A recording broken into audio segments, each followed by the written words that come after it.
여러분 안녕하세요. 서지연입니다. 굉장히 무더운 여름 날씨가 이어지고 있습니다. 가히 재난 수준이라 부를 만큼 폭염이 이어지고 있는데요. 여러분께서는 건강 유의하고 계신가요?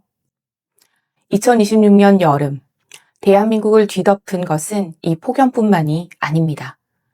세 가지의 큰 이슈가 단 몇 주 만에 대한민국을 뒤덮었습니다. 형사소송법은 개정되었고 부동산 보유세는 3배 이상 뛴다는 이야기가 나왔습니다. 그리고 주식시장은 이틀 연속 서킷 브레이커도 작동을 했습니다. 낙폭은 최대치입니다. 이 세 가지의 사안을 보면 패턴은 동일합니다. 정부가 권력 유지 혹은 특정 목적을 위하여 먼저 저지르고 그 수습은 우리 국민에게 던져진 상황인 것입니다. 국가가 나라답지 못할 때 그 국가는 어떻게 될까요? 그리고 국민들은 어떤 선택을 하게 될까요? 오늘 저는 여러분께 영국과 독일 그리고 미국의 사례를 말씀드리면서 대한민국의 미래를 위해 우리가 지금 가져야 할 문제의식에 관해 함께 이야기하고자 합니다. 영국은 지난해 3월까지 1년간 16세에서 34세 청년 17만 4천 명이 영국을 떠났습니다. 법정 최저임금으로 풀타임을 일해도 런던에서는 연간 4천 파운드가 모자랍니다. 청년 실업률 16.2%, 11년 내 최고. 정치권에서는 이를 이주가 아닌 대탈출이라 이야기하고 있습니다. 법을 다 지키고 성실하게 일해도 생활이 안 되는 구조. 영국 청년들이 내린 결론은 단 하나. 여기서는 평생 계획이 불가능하다 였습니다. 유럽의 엔진이라 불리던 독일은 1년간 28만 8천 명이 해외로 이주했습니다. 월 순소득 1천만 원 이상 고소득 가구의 54%가 해외 취업을 알아봤습니다. 2년 연속 역성장, 폭스바겐 1만 9천 명 감원, 한 산업, 한 시장에 기댄 경제가 흔들리자 국가는 답을 내놓지 못하고 있습니다. 세계 최강 대국 미국도 마찬가지입니다. 미국인 5분의 1이 기회만 되면 이민을 가고 싶다고 최근 응답한 기사가 보도되고 있습니다. 4인 가구 평균 건강보험료가 월 310만 원. 경쟁과 시장의 자유는 충분히 보장되지만 질병이 약점이 될 수도 있는 사회라는 것입니다. 세 나라를 겹치면 국가가 지켜야 할 것은 분명합니다. 인간의 존엄, 공정한 규칙, 그리고 노력의 대가. 이를 지키지 못할 때, 그리고 국가가 개입하지 말아야 할 곳에서 실패할 때 국민은 조용히 떠납니다. 우리의 대한민국은 2026년 7월 단 몇 주 사이 국가의 역할에 의문을 갖게 합니다. 7월 30일 검사의 보안 수사권을 폐지하고 공소 기각 사유를 확대하는 형사소송법 개정안이 국회 본회의를 통과했습니다. 그리고 8월 4일 국무회의에서 대통령은 거부권을 행사하지 않았습니다. 지난달 한국 갤럽 조사에서 보안 수사권 유지 의견은 61%, 전면 폐지는 23%였습니다. 국민 3명 중 2명이 반대한 법입니다. 법무부 장관과 검찰총장 대행이 사의를 표명하면서까지 막으려 했던 법입니다. 형사소송법 제327조, 법원이 재판을 열지 않고 사건을 끝내버릴 수 있는 공소기각 조항입니다. 지금까지는 피고인 사망이나 이중기소 같은 6가지 명확하고 객관적인 사유가 있을 때만 가능했습니다. 독일도 일본도 마찬가지입니다. 객관적 사유가 있을 때만 법관의 재량에 맡기는 기타 조항은 어느 선진국에도 없습니다. 그런데 이번 개정안은 여기에 중대한 위법 수사, 소추 재량권의 현저한 일탈이라는 조항을 추가했습니다. 무엇이 중대하고 무엇이 현저한지는 판사의 판단에 맡겨집니다. 심지어 기존 조항 앞에는 그 밖에라는 세 글자가 붙으며 명확성의 원칙을 위반하고 있습니다. 여당은 대법원 판례를 조문화한 것이라 설명하지만 판례는 고문처럼 명백하고 객관적인 사유가 있을 때만 극히 예외적으로 인정해온 법리인데 이번 조문은 그 문을 사실상 무제한으로 열어놓았다는 것입니다. 이제는 여러분이 억울한 일을 당해 재판까지 갔는데도 판사가 유무죄를 따지기도 전에 수사 절차가 문제가 있었다며 재판 자체를 시작하지 않는 상황도 예측되고 있습니다.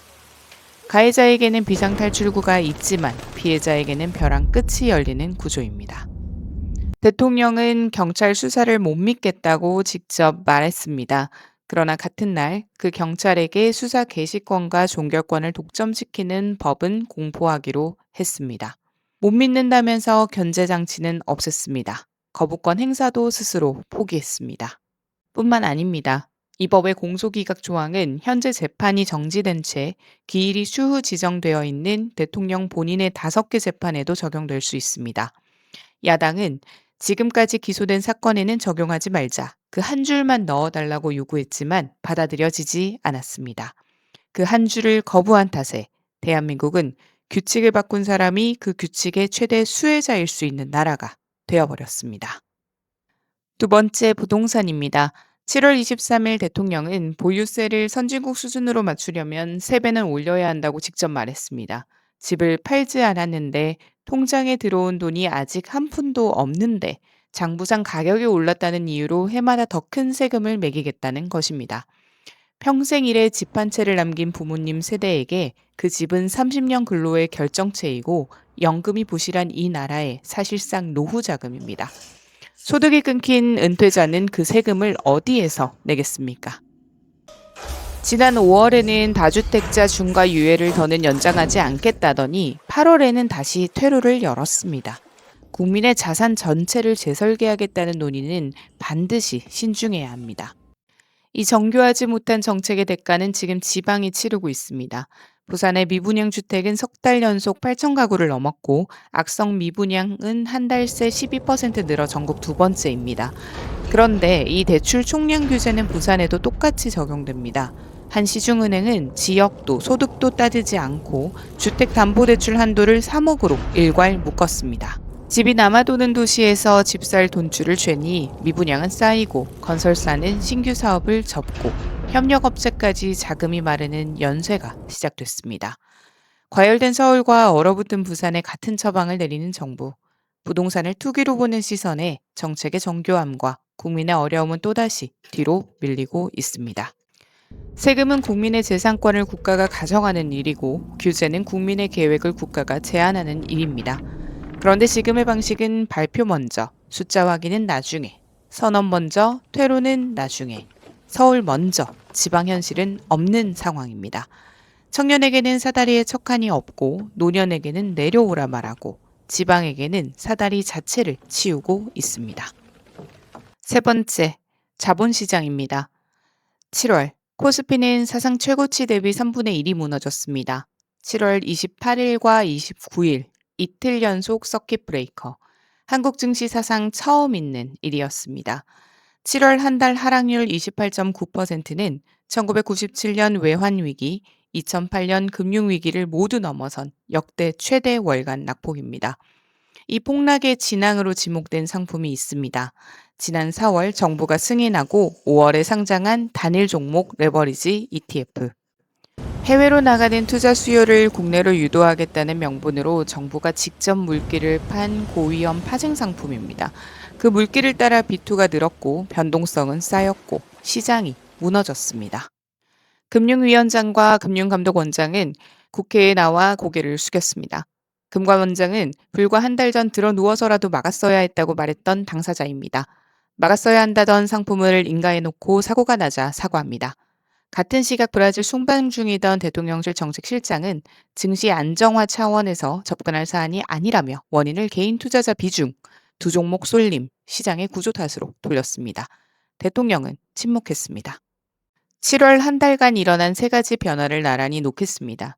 형사소송법, 국민 61%가 반대했지만 통과됐고 부동산 세제, 은퇴자의 노후와 청년의 사다리보다 선언이 먼저였습니다. 자본시장은 국민의 투자금이 무너지는 동안 책임의 자리가 비어 있었습니다. 견제받지 않는 권력이 위험하다는 그 원리가 왜 지금의 권력에는 적용되지 않습니까? 경찰 독재, 군사 독재, 검찰 권력의 시대를 거치며 우리가 배운 교훈은 누가 쥐느냐가 아니라 어떻게 견제하느냐였습니다. 그런데 지금 벌어지는 일은 견제의 재설계가 아니라 견제의 제거입니다. 현 정부의 결정에 있어 매번 저울의 한쪽에는 권력의 일정이, 다른 한쪽에는 국민의 삶이 경시되고 있습니다. 국가의 존재 이유는 국민을 지키는 것입니다. 그런데 지금 이 나라의 에너지는 어디에, 국민은 어디에 있습니까? 국가가 빠르게 개입해야 할 곳은 인간의 존엄입니다. 아파도 치료받고 일상으로 돌아올 수 있다는 믿음, 범죄 피해자가 국가의 보호를 확신할 수 있는 사법, 기후재난 속 쪽방촌 주민과 야외 노동자의 생명. 존엄이 무너진 나라는 아무리 강해도 국민을 떠나게 합니다. 국가가 자유를 존중해야 할 곳은 시장입니다. 경쟁을 인정하고 기회를 확대하고 규칙을 공정하게 지키는 심판의 역할이 필요합니다. 그러나 지금의 대한민국은 정반대의 길을 가고 있습니다. 국민의 존엄은 뒤로 밀려나고 시장의 개입은 과도하게 이루어지고 있습니다. 국민이 안전할 수 있다, 국가로부터 보호받을 수 있다라고 믿을 수 있는 형사소송법은 바뀌었고 시장을 뒤흔드는 과도한 개입의 산물인 파생상품으로 국민들의 자산은 깎여나가고 있습니다. 성실하게 일해온 산물로 만들어낸 나의 재산, 부동산을 투기 세력으로만 바라보며 흔들고 있는 상황입니다. 지금 우리나라 대한민국은 올라갈 사다리를 만들어주는 것이 아니라 위로 올라가 있는 사람들을 끌어내려서 강제로 맞추는 방식의 건강하지 못한 표면적 평등에만 집착하고 있습니다. 노력할 이유가 사라진 사회에는 경쟁력도 혁신도 남지 않습니다. 여기서 나의 노력이 배신당한다는 생각까지 확대된다면 대한민국의 미래 세대는 존재할 수 없습니다. 대한민국 MZ세대는 떠나고 있습니다. 미국 의사면허 시험을 알아보는 의대생은 2%에서 45%가 됐고 이공계 박사 5 중 하나가 학위 1년 안에 해외 이주를 계획하고 있습니다. AI 인재 순유출은 OECD 최하위권입니다. 매년 2만 5천 명이 대한민국 국적을 내려놓습니다. 영국은 청년 17만 명 이상이 떠나고 나서야 충격에 빠졌습니다. 독일은 고소득층의 절반 이상이 해외로 이력서를 보내고 나서야 논쟁을 시작했습니다. 경고등이 켜지고 나서 이야기를 시작하면 이미 늦습니다. 우리가 바라는 국가, 거창하지 않습니다. 성실하게 일하면 생활이 될 수 있는 나라, 청년이 자신의 자산 사다리를 만들 수 있는 나라, 평생 일궈온 사다리에서 노년에 쫓겨나지 않는 나라, 아프면 치료받고도 다시 일어날 수 있는 나라, 그리고 무엇보다 권력이 규칙 아래 있고 규칙이 권력을 위해 바뀌지 않는 나라입니다. 나의 노력이 배신당하지 않는 나라, 우리는 그 나라를 향해 나아가야 합니다. 국가가 서 있어야 할 곳은 명확합니다. 여러분은 오늘 영상 어떻게 보셨나요?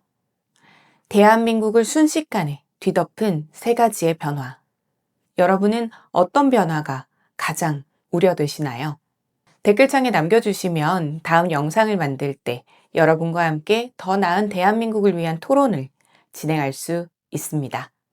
많은 참여 부탁드리고요. 오늘 영상은 여기까지 하겠습니다. 시청해주셔서 감사합니다, 여러분. 건강하세요.